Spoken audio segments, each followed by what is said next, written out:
Dans le paragraphe grand 4, on va faire ce qu'on appelle des bilans d'enthalpie, il n'y a pas de S, aux phases condensées. Donc, lorsque le système qu'on cherche à décrire, c'est une ou des phases condensées, on va utiliser le premier principe sous une certaine forme, et vous allez voir que c'est l'enthalpie qui va servir. C'est pour ça qu'on appelle ça un bilan d'enthalpie. En fait, c'est le premier principe. Donc, on va admettre les propriétés importantes suivantes qui vont nous servir. Pour une phase condensée, donc un liquide ou un solide, l'énergie interne et l'enthalpie d'une phase condensée incompressible et indilatable ne dépendent que de la température.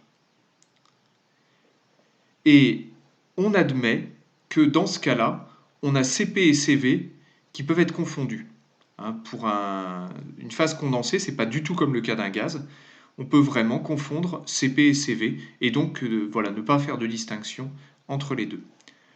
On notera donc C, la valeur qu'on appellera capacité thermique du système. Et c'est ça qui va nous servir dans la suite. On notera plus Cp et Cv pour les phases condensées. Alors, une petite mise en garde quand même.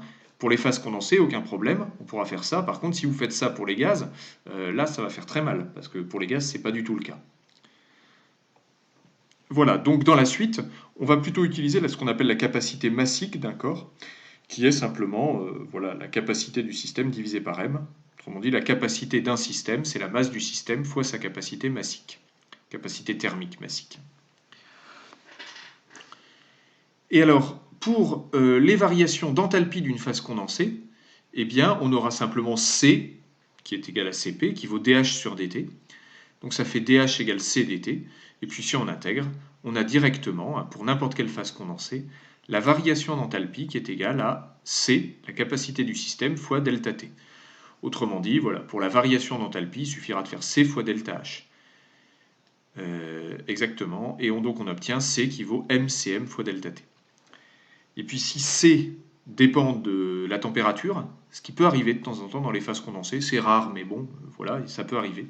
Et bien dans ces cas-là, il suffit d'intégrer ça, mais intégrer avec une intégrale du coup, parce que C n'est pas constante. Donc on intégrera la fonction, la capacité en fonction de la température. Voilà, donc on aura une intégrale à calculer, mais en réalité ce sera le cas dans 99,9% des cas.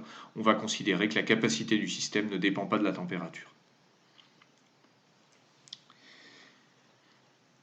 Alors, il faut évidemment pas utiliser ça pour des transitions de phase. Ça, ce sera le paragraphe d'après, où je vais expliquer comment on fait lorsqu'on a un changement d'état, ou une transition de phase. Mais là, c'est vraiment pour un système qui reste monophasé tout au long de la transformation. Pas de l'eau liquide, par exemple, qui change de température. Ou bien un bout de solide, un bout de métal, par exemple, ou un échantillon de béton qui change dont la température est modifiée. Donc là, on aura le droit d'écrire ça. Voilà. Je ne sais plus si je le dis après, mais en fait, on peut se demander pourquoi je m'intéresse à l'enthalpie et que j'ai pas du tout écrit l'énergie interne pour le moment. Alors ça va apparaître très clairement ensuite. Parce que ensuite, pour les phases condensées, là, pour les changements d'état, pardon, on n'aura plus le choix. Il faudra absolument utiliser l'enthalpie dans les situations expérimentales les plus fréquentes. Donc je m'intéresse directement à l'enthalpie parce que, en fait, pour les phases condensées, ça ne change rien. Et dès qu'on aura un changement d'état, là, on n'aura plus le choix, ce sera H qu'il faudra utiliser. Donc voilà pourquoi, dès qu'on aura des phases condensées, on fera des bilans d'enthalpie et quasiment jamais d'énergie interne. Sauf exception. Alors, quelques valeurs de capacité massique, pour qu'on puisse avoir des valeurs en tête. Alors, c'est pas à savoir, ça vous sera rappelé, mais c'est bon quand même d'avoir l'ordre de grandeur. Pour de l'eau liquide, on a une capacité massique de 4,1, 4,2 kJ par Kelvin et par kilogramme. Voilà, donc ça c'est une valeur de capacité massique. Vous voyez l'unité au passage. L'eau glace, vous voyez que c'est 2 fois moins à peu près. Donc ça dépend vraiment de l'état du corps. Voilà, l'eau glace a une capacité thermique plus faible que l'eau liquide. Pour les métaux, je vous ai donné deux capacités pour les métaux, le fer et le plomb. Alors vous voyez que ça peut varier beaucoup. Par exemple, le plomb, sa capacité thermique n'a rien à voir avec l'eau liquide. Autrement dit, pour le plomb, un changement de température n'aura pas du tout le même effet sur l'enthalpie que sur 1 kg d'eau. Si vous comparez l'effet sur 1 kg de plomb et sur 1 kg d'eau liquide, voilà, c'est pas du tout le même réservoir d'énergie thermique.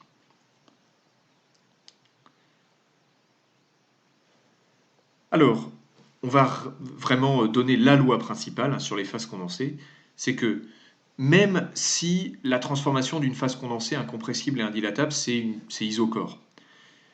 En fait, c'est aussi monobar. En réalité, on peut dire isobar sans trop se planter, mais on va plutôt dire monobar parce que une phase condensée, quand on l'étudie expérimentalement, elle est quand même très souvent en équilibre mécanique avec un milieu de pression constante, comme l'atmosphère par exemple. C'est le cas dans pratiquement 100% des applications. Donc c'est plutôt cette hypothèse-là, l'hypothèse monobar qu'on va utiliser pour pouvoir utiliser l'enthalpie derrière. Et on a montré que pour une toute transformation monobar avec état d'équilibre mécanique à l'état initial et l'état final, ce qui est toujours le cas avec les phases condensées, on a delta H égale Q. Donc voilà, le premier principe pour une phase condensée va s'écrire comme ça. Alors delta H, je ne l'ai pas dit, hein, mais c'est C fois delta T. Si je l'ai dit là. Donc c'est C fois delta T. Donc on peut réécrire ça, C fois delta T égale Q. Ce qui permet de relier l'énergie thermique reçue par le système à la différence de température. Alors on va voir un premier exemple, je vous donne la solution directement, vous pouvez ne pas la regarder et puis faire l'exercice. On considère une masse d'eau, hein, qui est initialement à 20 degrés Celsius, et on se demande quelle est l'énergie thermique qu'il faut fournir à l'eau pour l'amener à la température TF égale 60 degrés Celsius. Donc on veut simplement augmenter la température de l'eau. Et on va se demander aussi quel temps est nécessaire si votre dispositif de chauffage a une puissance 1000 watts. Alors on aura besoin de la capacité massique de l'eau. Hein. Voilà. Alors comment on fait?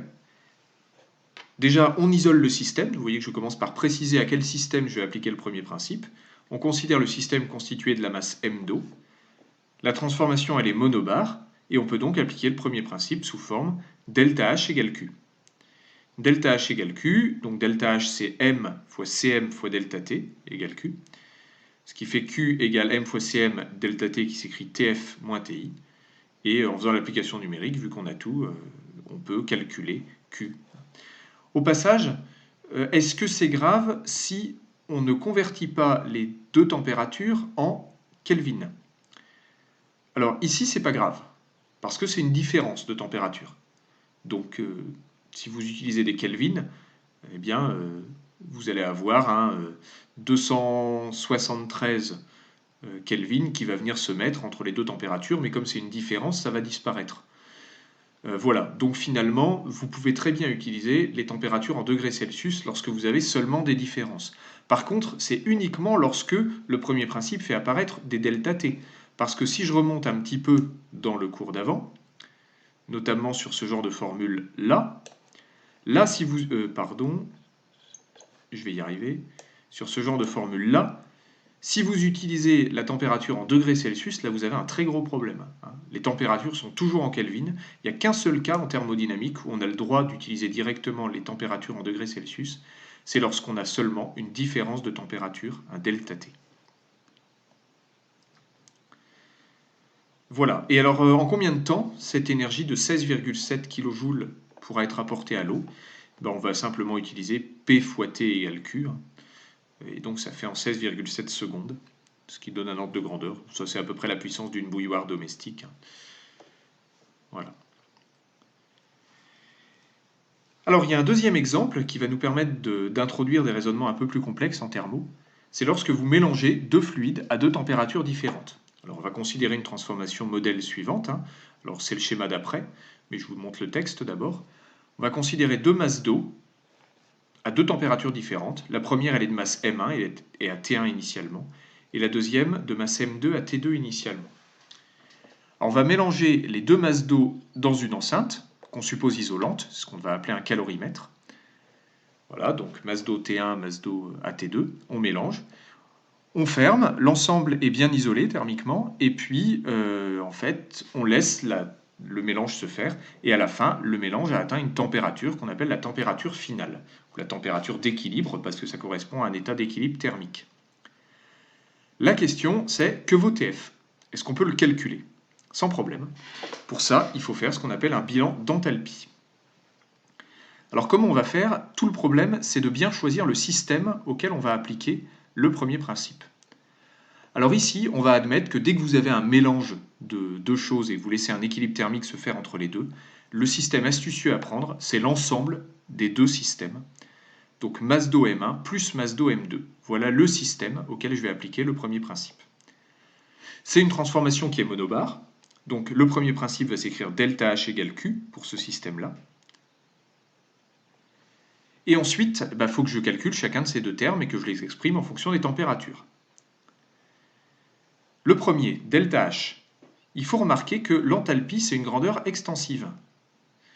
Exactement comme U.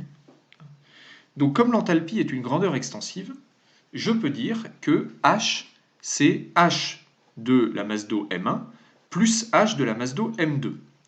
Donc pour les variations d'enthalpie, c'est pareil. Je peux dire que la variation d'enthalpie du système total, masse M1 plus M2, c'est la somme des deux variations d'enthalpie des deux sous-systèmes. Et pour le terme de droite, Q, il suffit simplement de dire, alors il y a une petite coquille ici, qu'on va négliger tout échange thermique entre le système et le milieu extérieur. Parce qu'une fois qu'on a mélangé les deux masses d'eau dans le calorimètre, en fait le calorimètre étant isolant, le récipient étant isolant, en fait il ne peut pas y avoir d'échange thermique entre le système et le milieu extérieur. Voilà.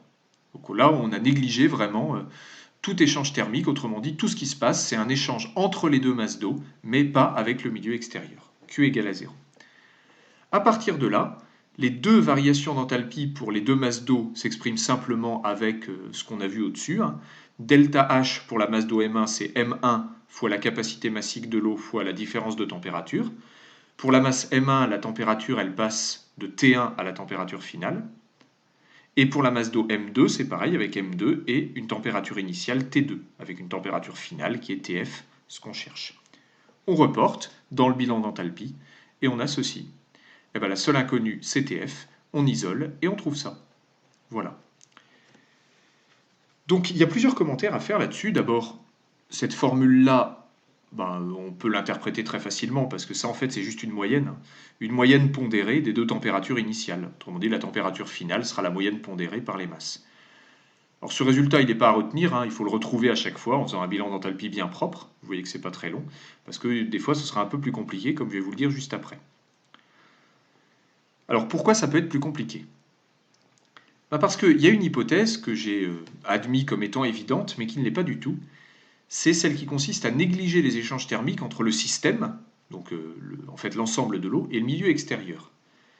Parce que si je considère uniquement comme le système les deux masses d'eau, alors le récipient fait partie du milieu extérieur, il n'est pas dans le système.